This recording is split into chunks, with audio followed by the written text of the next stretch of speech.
been having conversations with large governments globally for more than a decade, and they did escrow, 50% of the supply back in 2017, and that's what we saw cause the supply shock to push it to, $3.84 in early 2018, before we had, the prolonged bear market, the SEC lawsuit, and all the other fun stuff that we've had in between then and now.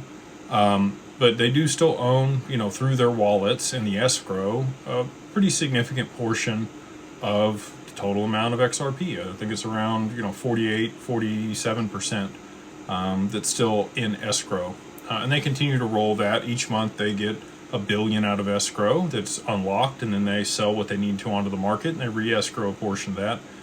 Over the last year, they've done, about 700 million XRP re-escrowed, and they've sold about 300 million onto the market each month.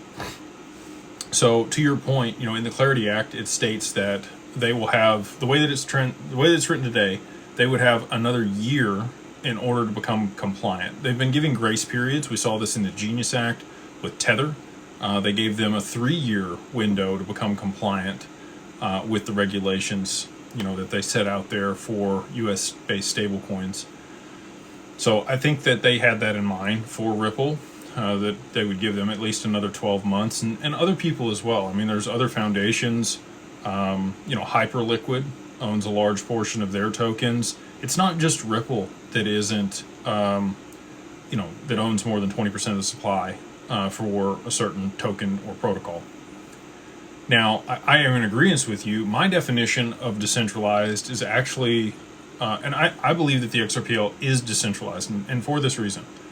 I don't think it's who owns how much of the asset. Now, if that asset is being staked and it gives them control over transactions in the network, sure, I could agree with that. But XRP doesn't have native staking, and it doesn't allow people that are holding the token to have voting rights or the ability to manipulate transactions over the network. You actually need an 80% consensus across the validators in order to be able to enact a change on the network on the XRPL. Ripple only controls 3 of those validators. There are 34 or 35 validators that, hundreds of nodes vote. These are known people that advocate for changes on the network. And then the other people support them. Basically, they're their constituents, similar to like you elect a senator or, you're a congressman in your state, and then they sit there and advocate on your behalf. Basically, this is kind of how the validators work across all of the network of nodes for the XRPL.